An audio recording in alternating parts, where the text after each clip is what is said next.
Irmãos queridos, irmãs queridas, bom dia. Nós vamos agora para mais uma exposição sobre as parábolas e metáforas de Cristo. E é meu desejo hoje chamar a sua atenção para o Evangelho de Lucas, capítulo 18, a fim de, à luz da parábola do juiz Inico, tratarmos da seguinte questão.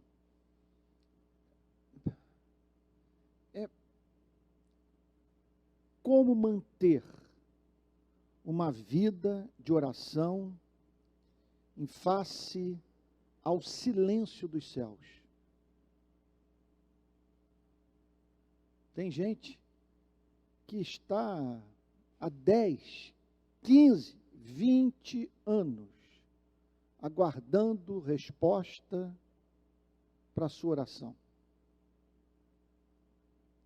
E continuando a lidar com a aparente indiferença de Deus. Isso não é fácil, porque a esperança que se adia faz adoecer o coração. Por isso, nós estamos diante de uma passagem central, porque se a esperança que se adia faz adoecer o coração, se a doença do coração nos faz cessar de orar, nós morremos.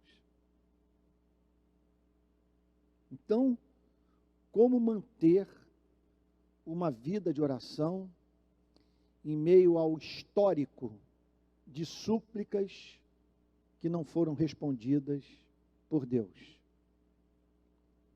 Parábola do juiz Inico, Lucas, capítulo 18, verso 1. Jesus lhes contou uma parábola para mostrar que deviam orar sempre e nunca desanimar. Por que orar sempre e nunca desanimar? Porque oração é o fôlego da alma. Porque oração reordena a nossa vida mental. Porque oração é um meio de graça. Por ela, os recursos inexauríveis da graça divina nos chegam à vida. Agora, por que não esmorecer? Porque é possível que a súplica apresentada a Deus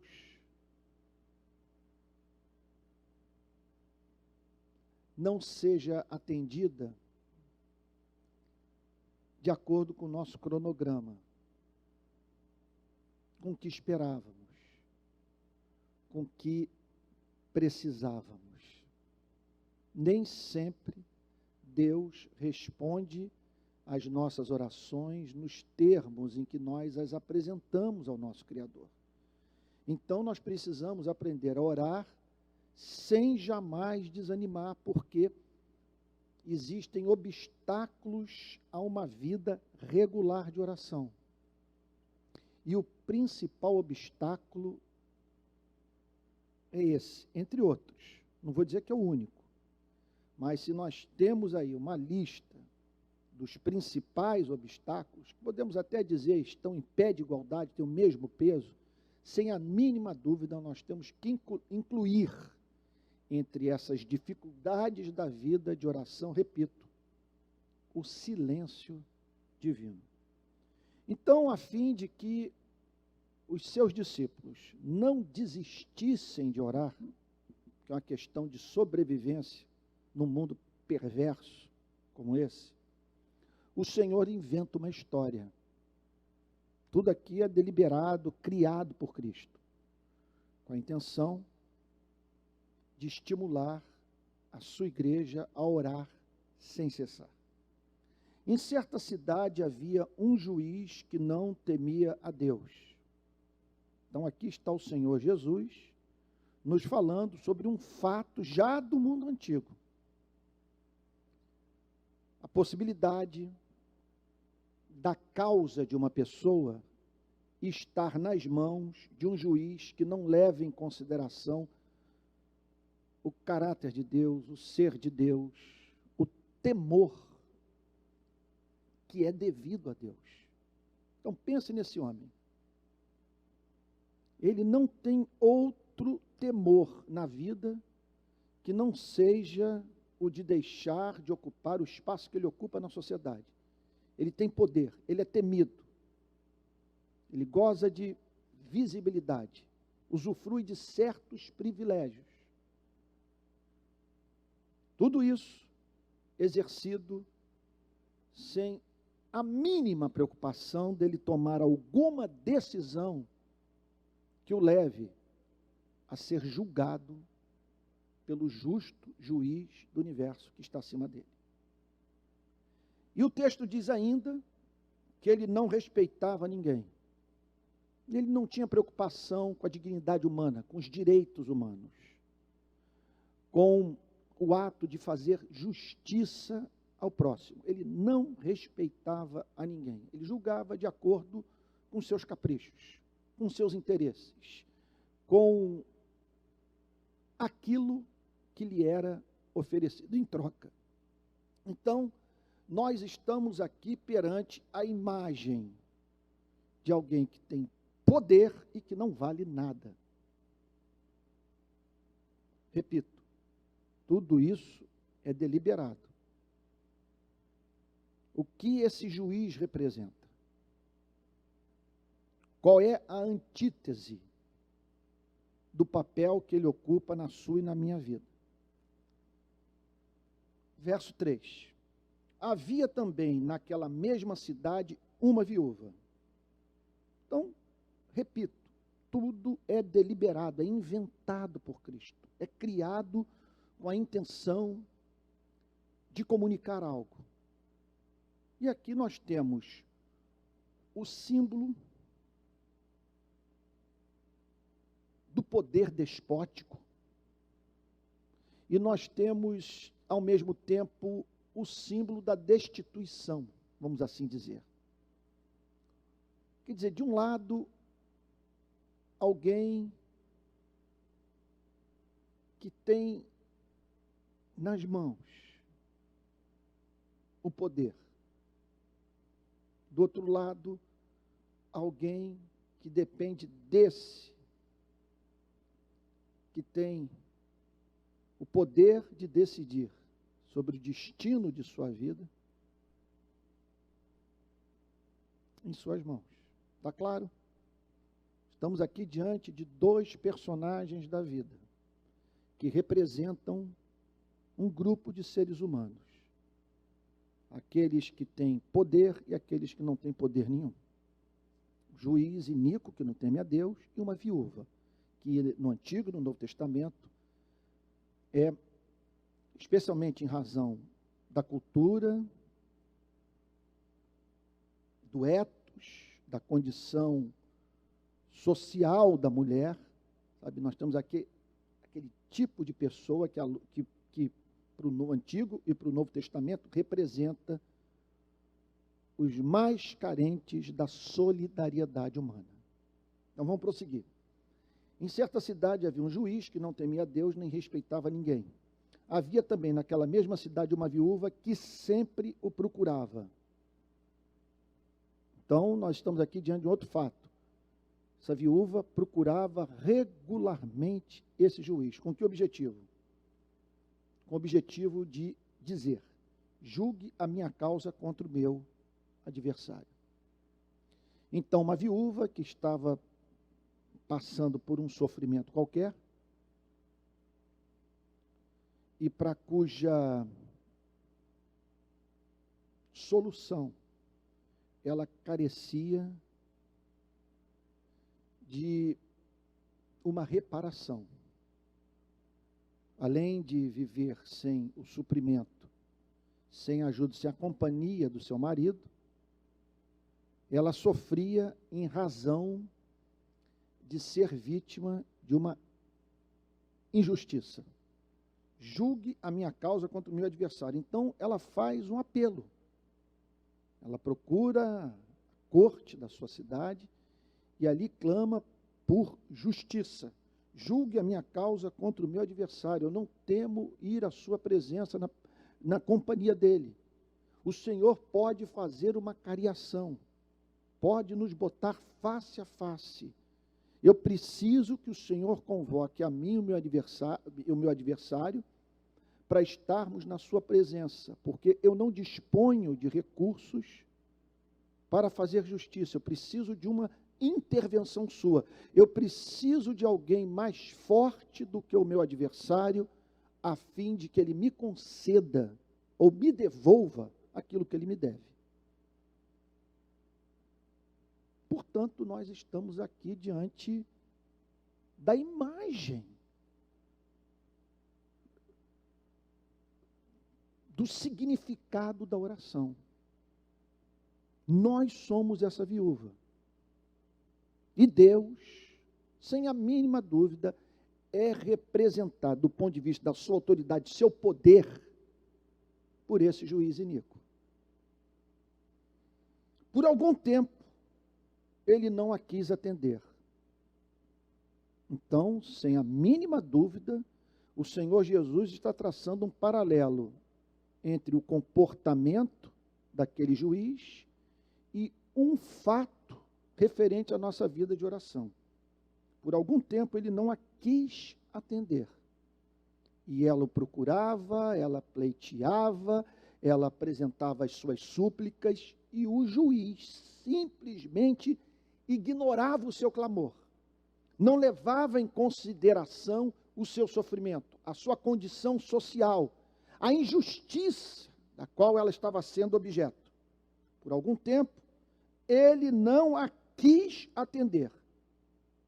Agora, o Senhor Jesus o descreve a partir de um ponto da sua relação com aquela viúva, uma mudança no seu comportamento. Mas depois pensou assim, então ele passa a considerar a constante presença daquela viúva ali no seu tribunal. É bem verdade que eu não temo a Deus. Então aqui Jesus descreve falando consigo mesmo. Olha, eu não temo a Deus. Se eu deixar essa mulher falando aqui até ficar rouca, e morrer, se eu levar adiante essa injustiça, que me é interessante, é bem verdade que nenhum canalha raciocina assim. É muito difícil uma pessoa ter energia moral para dizer: eu estou deliberadamente praticando uma injustiça. Porque, na maioria absoluta das vezes, o que ocorre é a pessoa construir uma justificativa para a sua iniquidade. De modo que não adianta você acusá-la de injusta. O que é necessário é que ocorra uma desconstrução da defesa que ela passou a fazer do seu comportamento. Ela encontrou uma justificativa para a prática da injustiça. Então, se formos pensar aqui, é bem verdade que esse juiz ele não existiu. Podemos pensar em termos do Senhor Jesus pegando um personagem conhecido da época e usando como exemplo.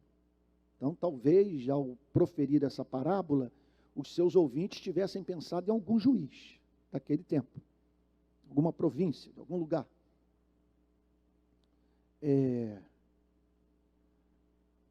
Mas, se formos pensar no comportamento típico daqueles que gozam de poder temporal e que usam desse poder para perpetrarem grandes violações de direito, a coisa pode ocorrer justamente assim. Se eu não aceitar esse suborno que o adversário dessa viúva está me oferecendo, alguém vai aceitar no meu lugar. Então, não me resta fazer uma outra coisa que não seja adiar essa causa, ignorá-la ou ficar do lado do adversário, porque eu não posso considerar injusto eu ser o beneficiário dentro de um sistema de injustiça, de uma injustiça que é inevitável. Se eu não fizer, outro fará em meu lugar. E eu poderia apresentar tantas outras justificativas.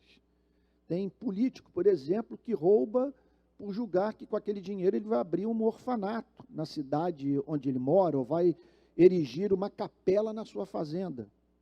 São muitos os exemplos. Se eu não roubar, eu não vou ter dinheiro para viabilizar a minha campanha. Meu Deus, se eu não fizer, outro vai fazer no meu lugar e por aí vai. Então, o Senhor Jesus está aqui falando de fatos da vida e ajudando os seus ouvintes a entenderem como que esses fatos são análogos a certos fenômenos da vida de oração, certos fatos dessa nossa relação com o Criador, caracterizada por súplica. Então, pensando por algum tempo, ele não a quis atender, mas depois pensou assim: é bem verdade que eu não temo a Deus e nem respeito a ninguém. Eu não tenho esse escrúpulo de alguns juízes, de que se eu me beneficiar de alguma sentença, de alguma decisão que venha a tomar, sabe, eu não tenho essa preocupação de que eu serei punido por Deus. Deus não está preocupado com isso, se Ele existe. Bem que eu não temo a Deus e nem respeito a ninguém. Então aqui nós estamos diante da descrição de uma mentalidade diabólica, que nós temos esse tipo de gente entre nós. E como o Senhor Jesus destaca na parábola, essas pessoas podem assumir alguns dos postos mais importantes da vida política de uma nação. É bem verdade que eu não temo a Deus e nem respeito a ninguém. Porém, como esta viúva fica me incomodando, então havia somente um motivo para ele atentar para o pedido daquela viúva. Que motivo é esse? Se livrar de uma importunação, porque a viúva é descrita por Cristo nessa parábola como persistente. Alguém que insistentemente buscava o juiz a fim de ter a sua causa defendida.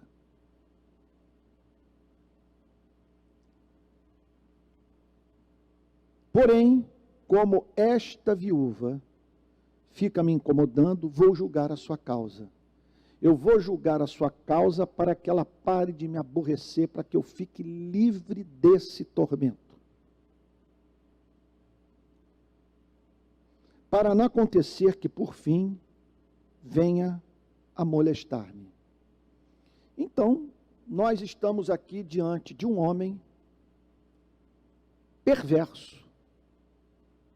Não existe ninguém assim mais sem freio moral na vida do que essa criatura. Ele não teme a Deus e não tem respeito por nenhum ser humano. E o Senhor Jesus o descreve. Esse é um ponto central para a nossa compreensão da parábola, que está falando, repito, sobre um dos fatos, uma das áreas mais importantes das nossas vidas, que é a oração, nossa vida de comunhão com Deus. E o que Jesus está destacando é o seguinte, que um homem perverso fez algo bom por uma pessoa que para ele não representava nada. Preste atenção no que o Senhor Jesus está dizendo. Ele está declarando que uma pessoa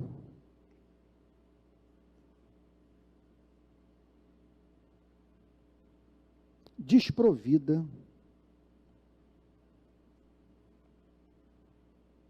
como é que eu poderia dizer, de instrumentos de defesa.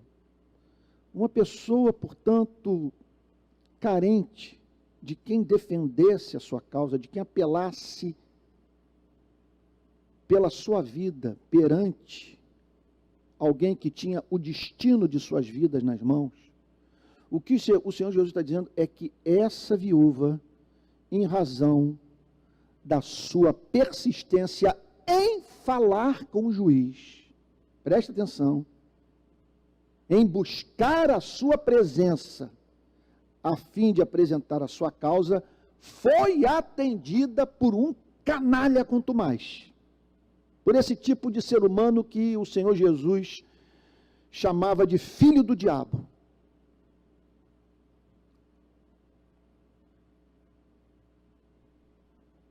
Aí, o verso 6. O Senhor Jesus pega os fatos referentes a essa história, criada por ele, contudo, muito provavelmente baseada em fatos históricos, e ele apresenta uma conclusão espiritual. Ele vai de um mundo para o outro. Ele está falando aqui sobre o que pode acontecer no seio da sua sociedade, no seio de uma sociedade, do ponto de vista da relação dos representados perante os seus representantes, vamos assim dizer, e aí entra para o mundo da relação da criatura com o seu Criador. Então o Senhor Jesus disse, estão todos ali, diante de uma história de facílimo entendimento. Repito, uma pessoa pobre, tratada com menosprezo pela autoridade pública, conseguiu extrair dessa mesma autoridade pública perversa algo bom. Ou, falando de uma outra forma, uma pessoa perversa praticou o bem, ainda que de uma forma mal intencionada, movida por puro egoísmo. E aí o Senhor agora passa a falar sobre oração. Dificilmente eu poderia trazer para o púlpito dessa igreja nessa manhã um tema mais importante do que esse. Ouçam bem o que diz este juiz iníquo. E aqui o Senhor Jesus, inicialmente, põe o foco na declaração do juiz iníquo. Prestem atenção no que declarou este juiz perverso. E aí eu fico imaginando ali os discípulos, um olhando para o outro, olhando para Cristo, e dizendo o seguinte, bom, o que ele disse? O que há de especial nessa história? Bom, que esse homem decidiu ouvir os rogos de uma mulher pobre, a fim de se livrar do inconveniente, da perturbação, da chatice de ter na sua cola uma pessoa que não abria mão da sua causa. Ouçam bem o que diz este juiz iníquo.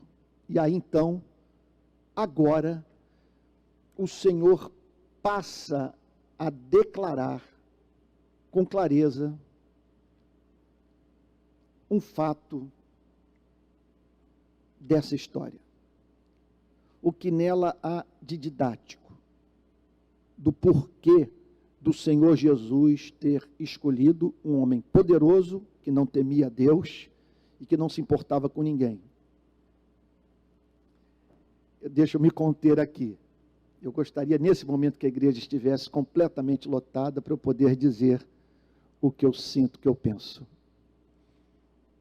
Porque o que Jesus está dizendo é que esse juiz é a exata antítese de Deus. Tudo o que o mundo espiritual das trevas tenciona fazer, meu Deus, Deixa eu fazer uma pausa. Eu não quero ser místico, mas enquanto eu falo, eu sinto no meu próprio coração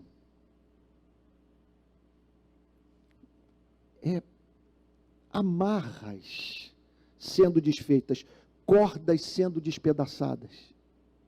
Porque o que o diabo tenta fazer na sua e na minha vida é nos levar a ver Deus como essa viúva via esse juiz iníquo.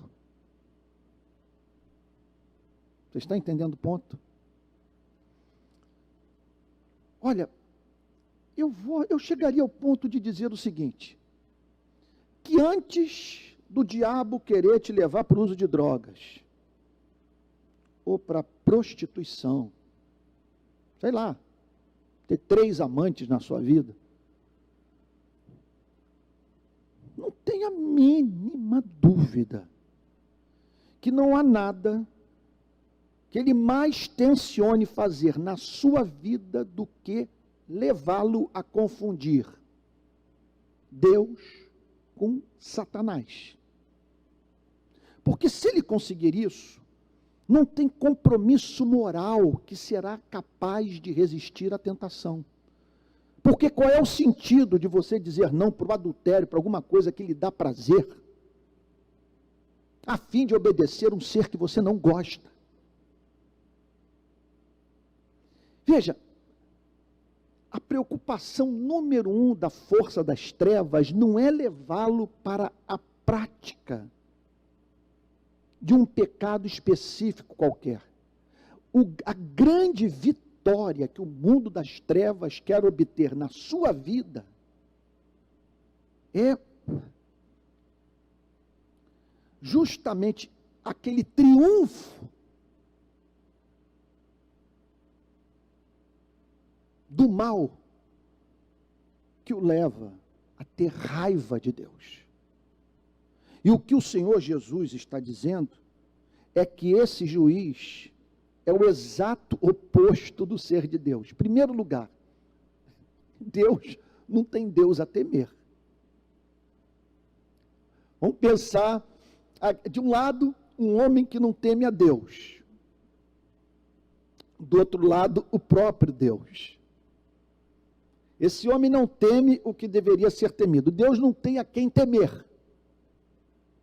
Ele não está sujeito a nenhum código de valor moral no universo. O seu caráter é a lei do cosmos.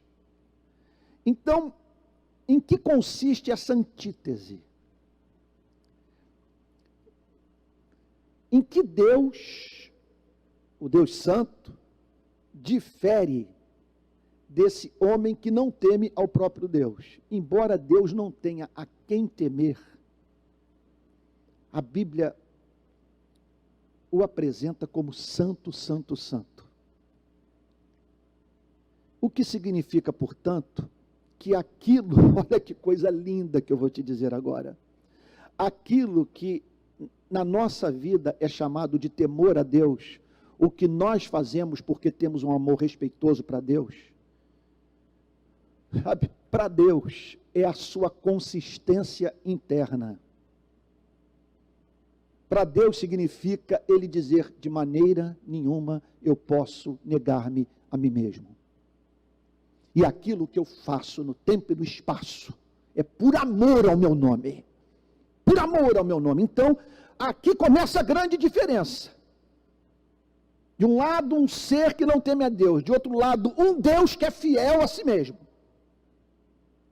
Em seguida, Jesus descreve esse juiz iníquo como alguém que não se importa com os seres humanos, enquanto que na sua revelação, chamada Evangelho, é declarado que Deus amou o mundo de tal maneira, amou os seres humanos de tal maneira, que deu seu Filho unigênito, para que todo aquele que nele crê não pereça, mas tenha a vida eterna. Então, será que Deus, esse Deus que ama a viúva, esse Deus que é justo, esse Deus que é santo, esse Deus que é capaz de mensurar a extensão do sofrimento humano, será que Deus não fará justiça? Olha o que Jesus está, isso é muito sério. Será que Deus não fará justiça? Primeiro, Jesus apresenta o fato de que Ele é Deus, de que Ele é santo. Em seguida, o Senhor Jesus apresenta o tema da justiça, dizendo que é inimaginável que o Deus Santo não esteja preocupado em ser consistente consigo mesmo, em fazer o que é justo, em não decepcionar os seres humanos, em dar espaço para que o diabo tenha do que atacá-lo. Então, será que Deus não fará justiça aos seus escolhidos? Pegue esses 3 elementos da teologia de Cristo: Deus, o seu compromisso com a justiça e o fato dele ter escolhidos nesse planeta pessoas em cujas vidas ele fixou seus afetos, que são estimadas por ele. Veja, não é que ele fará apenas justiça, ele será movido a cuidar dessas pessoas por amor, porque ele decretou amá-las, porque ele decretou que sua graça triunfaria sobre a justiça na vida dos escolhidos. O que o Senhor Jesus está dizendo é uma bomba atômica nesse mundo de desespero. O que ele está dizendo é o seguinte: que não passe pela sua cabeça, em hipótese alguma, que Deus não está ouvindo a sua súplica, que ele ignora a sua dor, que ele menospreza o seu lamento. O que Jesus está sendo veemente: não passe pela sua cabeça que Deus é esse juiz canalha, que ignora o sofrimento dessa viúva. Será que Deus não fará justiça aos seus escolhidos, que a Ele clamam de noite? Veja, vamos tentar enumerar os motivos pelos quais é impossível Deus não ouvir oração. Número 1, o fato dele ser Deus, o Deus de Abraão, de Isaac e de Jacó, o Deus Pai de Jesus Cristo, o fato dele ser quem ele é. Segundo, o seu compromisso com a justiça, em dar a cada um aquilo que lhe é devido. Terceiro, o fato dele ter uma igreja nesse mundo, os escolhidos, aqueles que soberanamente ele separou para essa redenção. E em quarto lugar, o fato dos escolhidos estarem clamando. Ele tem um compromisso com os escolhidos. Em que consiste esse compromisso? No momento em que os escolhidos levantarem as suas súplicas, ele dizer: eis-me aqui, não tenho como não estar presente e não ouvir.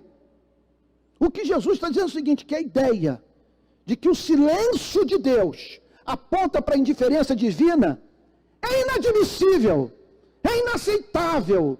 Ela, em última análise, significa duvidar do caráter de um ser santo, santo, santo. Será que Deus não fará justiça aos seus escolhidos, que a Ele clamam dia e noite? Por que Jesus não diz apenas que a Ele clamam, mas clamam dia e noite? Porque a necessidade é aguda e Deus sabe. Porque é um peso. Porque é um espinho.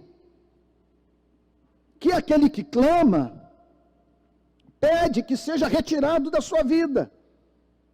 Que a Ele clamam dia e noite.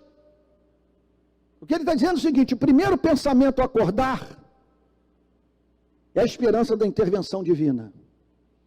O último pensamento do dia, antes de dormir, é a esperança da intervenção divina. Clamam de noite, embora pareça demorado em defendê-los.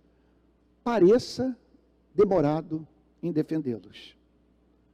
O Espírito Santo está falando com esse pobre pecador e pregador.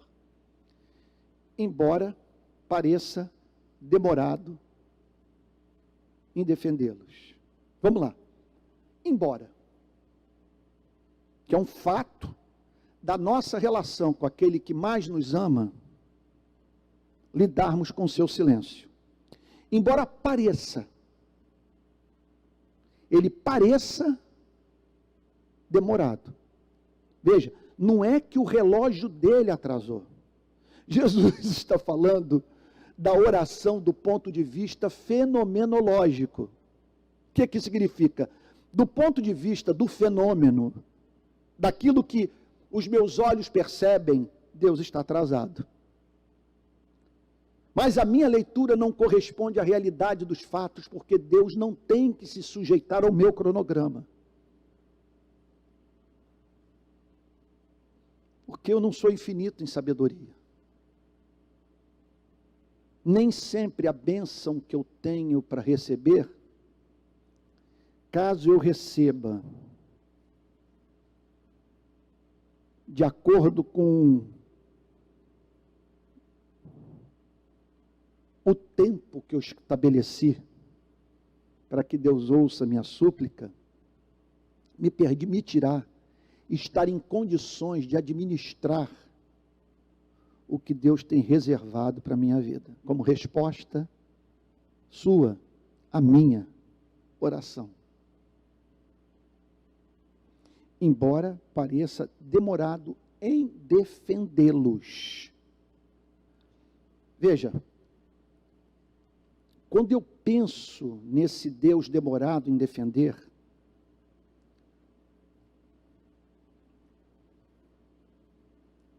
é claro que todas as minhas súplicas estão incluídas nessa parábola.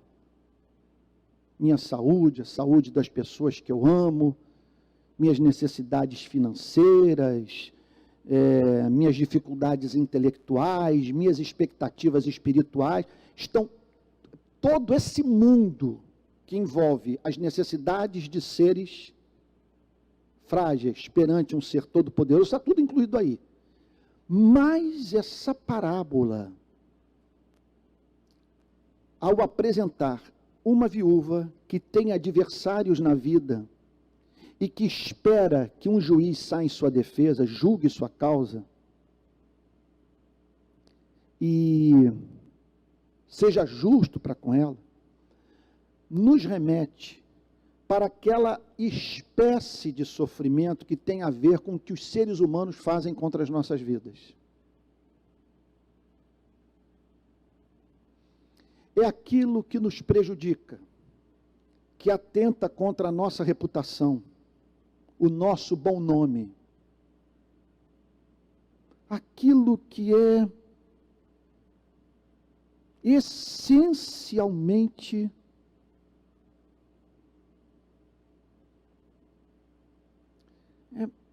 mentiroso.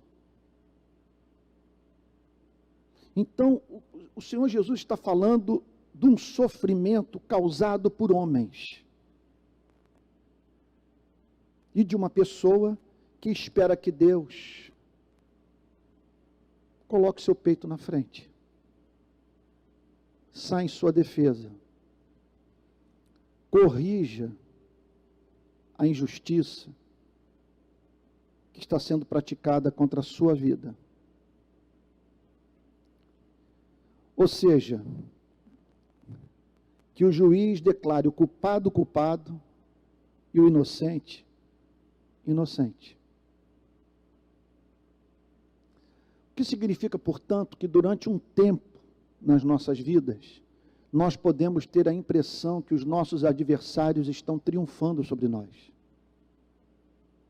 E nós clamamos. E a impressão que temos é que Deus está do lado dos adversários. Jesus está dizendo: essa é uma péssima forma de interpretar os fatos.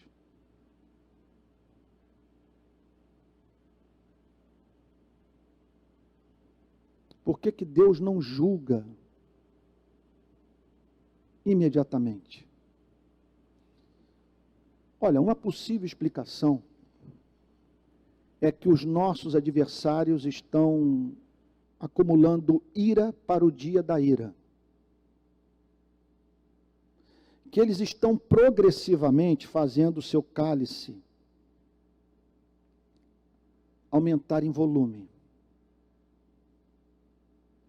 Até que chegará um dia em que uma última gota cairá e que exigirá da parte de Deus a manifestação do seu justo juízo. Por isso que nós temos que, ao mesmo tempo, interceder pelos nossos adversários, porque se Deus sair em nossa defesa, terrível coisa é cair nas mãos do Deus vivo.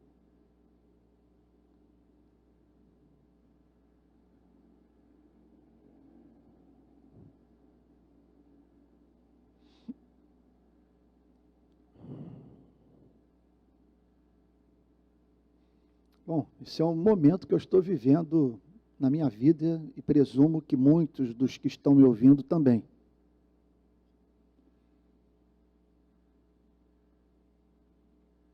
Quando eu vejo pessoas, por exemplo, dizendo que eu me perdi, que eu fui um grande pregador nos anos 90 e que agora eu sou uma pessoa completamente sem rumo, sem direção, que eu deixei de ser o teólogo ou evangelista, o pregador da palavra, eu pediria, eu fico pensando, sabe? E às vezes tem gente que insinua que tem informações sobre a minha vida de dentro e deixa transparecer que não pode dizer tudo o que sabe. Então, por favor, eu fico às vezes, eu tenho vontade de escrever sobre isso. Por favor, mostre as minhas amantes. Apresente, por exemplo, a quantidade de dinheiro, fatos referentes à quantidade de dinheiro que eu desviei. Mostre-me a minha relação com a contravenção, com a milícia, com a banda podre da polícia ou com o tráfico. Aponte na minha pregação desvio doutrinário. Mostre-me em que momento deixei de ser fiel às Sagradas Escrituras. Apresente, por favor, o meu vínculo político-partidário. Mostre-me que eu sou filiado a algum partido nesse país. Por favor, poste nas redes sociais cenas minhas, fazendo campanha para políticos profissionais. Mostre dinheiro de partido político entrando na minha conta bancária.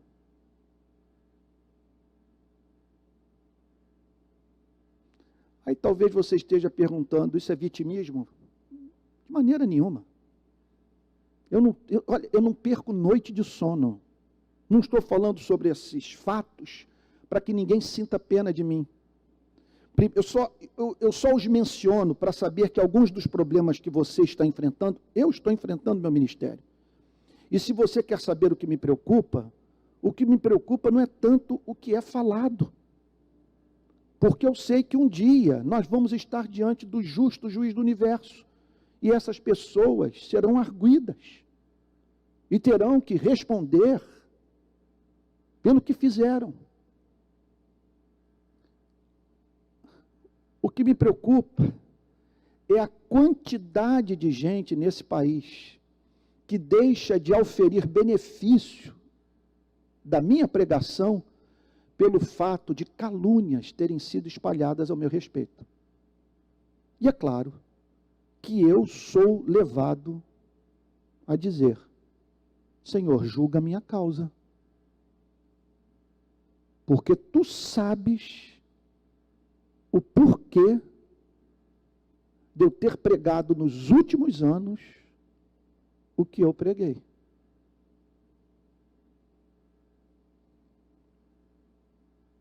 Será que Deus não fará justiça aos seus escolhidos que a Ele clamam dia e noite, embora pareça demorado em defendê-los?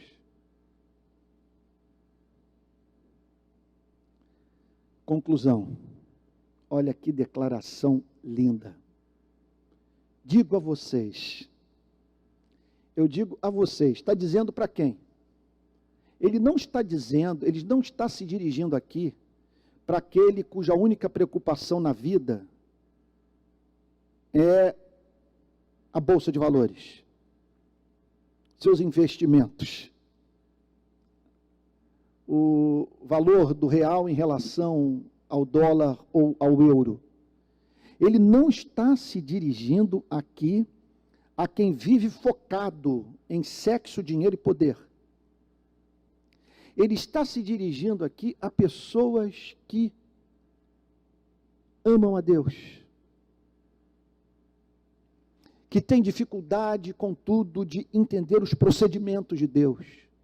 Ele está se dirigindo aqui para pessoas que anseiam pela verdade, e por essa espécie de verdade, que tem a ver com Deus, o seu ser, seus atributos, em especial o seu caráter. Então eu digo a vocês a quem eu amo, a vocês que são os meus discípulos, a vocês que foram chamados soberanamente pelo Pai para gozarem da sua intimidade, e que contudo terão que lidar com o silêncio divino. Digo a vocês que depressa lhes fará justiça, que subitamente a resposta virá, que Deus deixará claro que Ele é santo, santo, santo, que é um Pai de misericórdia, e que se importa com a vida dos seus eleitos, que a Ele clamam em meio às afrontas das quais têm sido objeto. Digo a vocês que depressa lhes fará justiça. O que ele está declarando é o seguinte: não cessem de orar. Vocês não estão falando com o diabo, vocês estão falando com o Pai. Jesus conclui com uma advertência solene. Contudo, o que ele quer dizer com esse contudo? Contudo, quer dizer, apesar de Deus ser quem Ele é, de ser esse Pai doce, amoroso, solidário, misericordioso, compassivo, que ouve orações, quer dizer, embora vivamos num universo regido por esse ser benevolente, que é a antítese do juiz iníquo dessa parábola, quer dizer, contudo, embora vocês sejam amados com amor ardente pelo Criador, quando vier o Filho do Homem, nos dias que antecederão a parousia, a presença de Cristo nesse planeta, naquele período da última geração de seres humanos, nesse mundo, vivendo dentro dessa presente ordem, quando vier o Filho do Homem, será que ainda encontrará fé sobre a terra?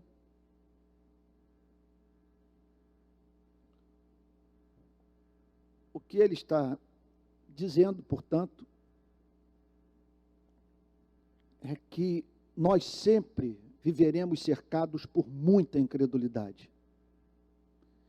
E não faltará gente com o caráter desse juiz iníquo para tentar nos convencer que Deus é igual a ele. O que Jesus está dizendo é que, muito embora tenhamos problemas na vida,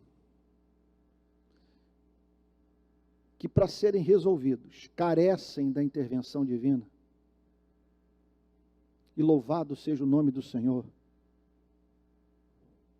e nesse universo descrito por Cristo,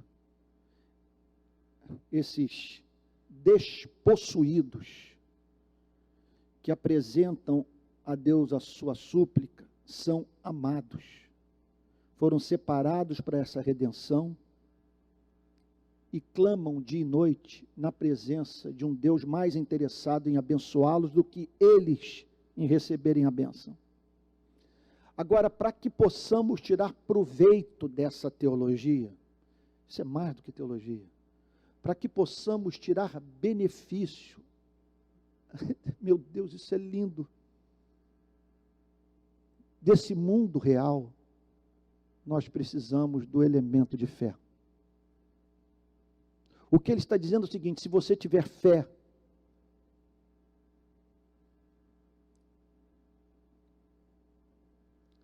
você não vai confundir o silêncio com demora. Você não vai esmorecer na sua vida de oração.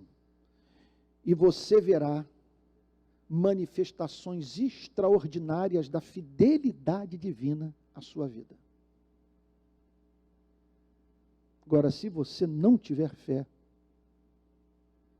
sua condição poderá ser comparada a de alguém duplamente miserável. Miserável porque lida com os problemas para os quais não há solução humana. E miserável porque, além de lidar com problemas para os quais não há solução humana, não crê na benevolência divina, no único motivo de esperança para a sua vida.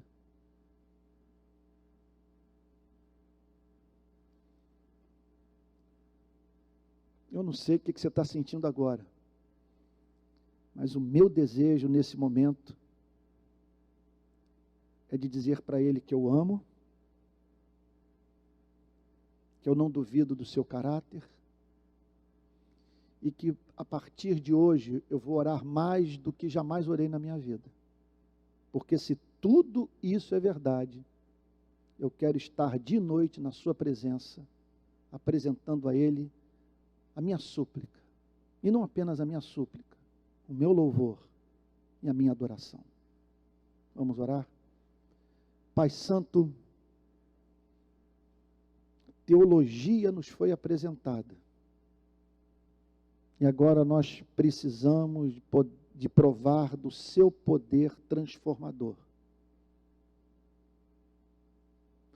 Senhor, que aquilo que eu estou sentindo agora, que os irmãos estão sentindo, enquanto pensam nas verdades contidas nessa parábola, que isso se transforme em gesto, em atitude, em comportamento, em hábito, em visão de mundo. Que isso assuma nas nossas vidas, nos nossos corações, nas nossas vísceras, a forma de paz. Paz que excede a todo entendimento. E muita e transbordante alegria no Espírito Santo. Em nome de Jesus, Senhor. Amém.